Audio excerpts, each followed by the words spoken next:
from the town. In fact, El Pirata was having such a good time, he'd post the location of where he was headed, telling his fans to meet him at the bar. Dumbass. However, instead, he'd be met by 4 men driving in a black truck who assassinated El Pirata only a minute after getting to the bar. Wow. The attack was clearly specifically targeted because, as explained by Hot Spanish Vlogs, it's clear they didn't want to hurt me, my friend, or any of the girls, because if they wanted to, they could have done so easily. I'm not trying to cuff you, baby, just want you to shake that ass. Police shutting down the party, so they twerking on the grass. Man, just look at all these hoes, they dropping low and doing split. She won't come and hang around with MDS, cause we the shit. Can't put trust inside nobody, so I'm clutching on the stick. I got a freaky hoe from Euclid, say she gon' show me a trick. What up, MDS gang, man? We back with another motherfucking reaction video, man. This is when dumb TikTokers mess with the Mexican cartel. Yeah, the Mexican cartel is nobody to fuck with. Them niggas do not play. They take their job very seriously and very direct. I do not mess with their techniques. I don't play with them. They don't play. They know not to play. But we're gonna see what the fuck they got going on, man. You know we don't do too much talking. Me getting straight to the motherfucking video. Let's go. Morons publicly insulted Mexican cartels, with El Pirata setting the scene for why this is a dumb idea. Look at this nigga. Born April 2000 in the state of Sinaloa, the pirate was from one of Mexico's most dangerous states. Both his mother and father left him at birth, leading to a difficult life full of alcohol addiction, although ironically this made him a social media superstar. El Pirata had his friend film him drinking from a bottle, pairing it with the aftermath of when it all kicked in. Shit. It uploaded to his YouTube under El Della Red Label, but didn't expect a viewership of over 300,000. Well, when he realized that his excesses were pleasing to the internet, he knew what his shortcut to popularity was: turning his drunkenness into a profession. He'd start posting video after video of his drinking escapades, always pouring the beverage about an inch above his mouth, in the exact same way as his first viral video. This, in combination with his small, strange appearance, made El Pirata so extremely memorable, people began to dedicate public statues to him. He'd therefore expand his social media to include cars and women, which grew his Facebook following to over 1 million and his Instagram to 300,000. Suddenly, he was being paid over $1,000 just to show up at a club for a night, although this would always come with one specific problem. Every time El Pirata drank, he'd become extremely vocal and borderline aggressive, to the extent that he was arrested on more than one occasion. In a 7.6 million view video translating to the pirate response to comments, he spends over 3 minutes simply yelling at his audience, giving the impression that he thought himself invincible. This would be curbed to some extent when he'd hire a social media manager named Beto Sierra, who encouraged El Pirata to give up the drinking to increase the longevity of his life and career. Spanish YouTuber Pepe Garza also confronted El Pirata about his drinking, questioning, haven't you started to think that if you drink a lot of alcohol, at one point it can poison you? The human body isn't made for that. To which El Pirata responded immaturely, people always tell me, my friend, how can you handle so much? I just laugh and tell them, well, I don't know. I don't know how I handle so much. To which Pepe again responds, well, I don't like it very much. This is going to get out of control.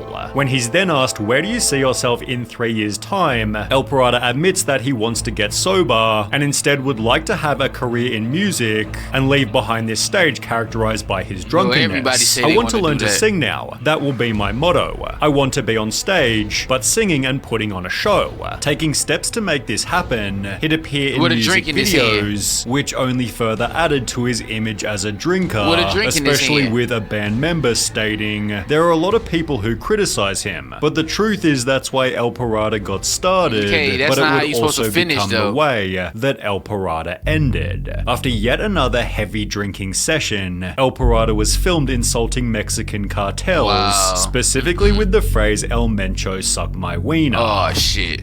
El Mencho's the head of the CJNG, aka Mexico's second most powerful cartel. Oh yeah, his capture offers a bounty of $10 million, as he's considered one of Mexico's most dangerous people. That nigga got a Therefore, bounty of El 10 million. Pirata's You call said out fuck that was boy? not a smart thing to say about a man who'll execute your whole family based on not much more than a rumor. He just has zero regard for human life. This nigga But what tripping. about free speech? It doesn't exist to the cartels, which have been linked to the murder of at least 12 journalists this past year. El Pirata seemed to think very little of his call-outs, as on the 18th of December 2017, he went about his day as if it were any other. As the evening drew closer, El Pirata met with Hot Spanish Vlogs and Ben El Gringo, preparing for what was supposed to be another fun night on the town. In fact, El Pirata was having such a good time, he'd post the location of where he was headed, telling his fans to meet him at the bar. Dumbass. However, instead, he'd be met by 4 men driving in a black truck, who assassinated El Pirata only a minute after getting to the bar. Wow. The attack was clearly specifically targeted because, as explained by Hot Spanish Vlogs, it's clear they didn't want to hurt me, my friend, or any of the girls, because if they wanted to, they could have done so easily. His funeral was held in the days that followed, with El Pirata's social media manager writing, "We talk so many times about quitting alcohol and living life too fast, but you never listened. And I don't judge, only you knew what you were doing. Those who knew you were a good person. God have you in his glory. Those responsible for his death have never been apprehended, but the CJNG only seems more obvious after exploring the fate of TikToker El Chanito." El Pirata and El Chanito lived in the same city, both having become famous for their goofy They don't even know who videos. y'all are. Why El Chanito therefore felt hurt by El Pirata's death, and just 17 days after, would call out the cartel as well. In the 31-second video, El Chanito states, "I don't give a crap about El Mencho," then proceeds to call him stupid and threatens to drive to his city to find him. In case this wasn't dumb enough, El Chanito then announces where he lives, but it would only be after the call out went viral that El Chanito realized he'd made a huge mistake. The following morning, with a blistering hangover, El Chanito apologized. "Excuse me, El Mencho, I was very drunk and wasn't in my senses. I am sorry. My respect to the old man," subsequently disappearing to keep a low profile. Rumors began to circulate that El Chanito had been executed by hired assassins, but this would be disproven by Margarito Music. He'd find El Chanito in his hometown, who instead of dying had rather gotten married, and also had a baby on the way. He now uses his TikTok to document his life, clearly surviving his cartel call-out. I think the apology video saved this guy's life. Illuminati 6, however, wasn't quite so lucky. Like, who are he gained these a following people, by doing dares on TikTok Live, one of which being "I dare you to challenge El Mencho." Well, Illuminati 6 had zero hesitation. Bro, like, just look at the nigga though. Like, y'all niggas just look like fucking cornballs.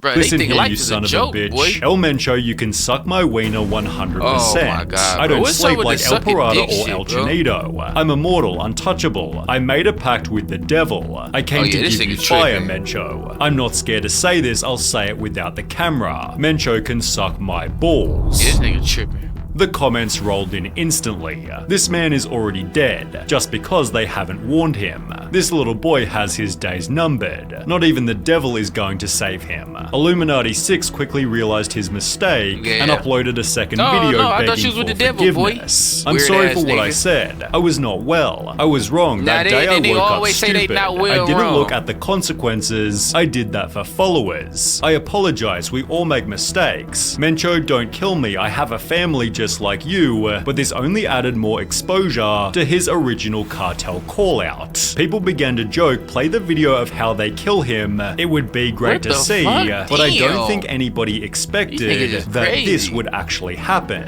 It has since been theorized that the person in the video is someone else completely, but there's absolutely no confusion in the case of Fofo Marquez. He's best described as the Mexican Dan Bilzerian, although without so many women. His TikTok is dedicated to bragging about money, showing his private jets and driving luxury cars. But Fofo also hides the fact that he's from a mega wealthy family. In case being a Nepo baby isn't already unlikable enough, he refers to himself as millionaire boy, making what would happen next all the more satisfying. Fofo planned on doing a prank that would anger his whole city. Drive 3 luxury cars onto a main bridge before parking in the middle of the road to block all lanes of traffic. As he and his friends get out of the cars, Fofo proceeds to state, "We have closed it for ourselves. This is what I want to demonstrate, what money and power can do. We've been here for several minutes. Let's do some TikTok dances. Look, look, look, this right here is power. I am the king of Mexico." Fofo put it on his TikTok expecting a positive response, and while it gained 10 million views in under 24 hours, its virality was due to all the wrong reasons. Thank you, Fofo, you are an example for me. It is an inspiration to study and never be like you, but his terrible prank reached further than social media. Mayor Pablo Lemus threatened to bring charges against him for blocking traffic and endangering drivers on the road. After the rebuke, Marquez went back to social media to publicly apologize. It stated in his apology, "My comments about money and power were perhaps stupid, and I'll happily pay whatever fine I'm given." But the mayor responded to the apology by saying Marquez would have to complete community service, cleaning up below the very bridge he shut down, which Fofo Marquez was more than happy to do until the CJNG got involved. Oh shit. The cartel unexpectedly issued a public statement. As many know or are just learning about, the influencer or scum named Rodolfo Marquez, who dared to close traffic, is an act we do not tolerate. We're the ones in charge of Jalisco and all of Mexico. And to you, Fofo, we tell you to be careful, because we will not let you come thinking you can do whatever you want. Here in Jalisco, Mr. Mencho is in charge. If we see you again, we'll kidnap you, and not even the money you have will help you. Sincerely, CJNG. 6 days later, YouTuber Dom Guerrero met up with Fofo, who was hiding out in his parents' mansion and being protected by 30 security guards. Throughout the interview, Fofo states, "Rich people are the most intelligent people, only making him even more hated. Rich people are the smartest people," said by a kid who inherited more than half of what he has. Despite Fofo's extreme arrogance, the CJNG never wound up hurting him. However, just 6 months ago, he brutally beat a woman during a traffic conflict in the parking lot of a shopping center. As a result, he's currently in prison, but that's still a better outcome than what happened to Pamela Montenegro. She played a character on YouTube named Nana Pelucas, initially posting innocent videos where, for example, she'd interview random shoppers. However, her content slowly made a political shift, interviewing government officials about the problems created by Mexico's cartels. Pamela also owned a restaurant named A Todos Los Santos, around which the cartel began hanging banners, accusing Pamela of colluding with the government. Incredibly, even after this, she continued making her videos and working at the restaurant, although, as you might expect, it didn't end well. During one of her shifts in the evening, 2 men walked in and each ordered a beer, before shooting Pamela point blank and fleeing the scene immediately. When security officers arrived at the scene after 7 p.m, the 36-year-old woman had already died. A member of the Acapulco cartel was tried for her murder, but was dismissed on the grounds of insufficient evidence, ironically acting as an example of the political corruption she often discussed. In Mexico, you can't even make fun of politics without being murdered now. She was really funny. This is horrible.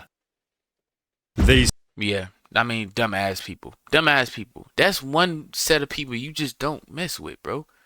They don't play at all.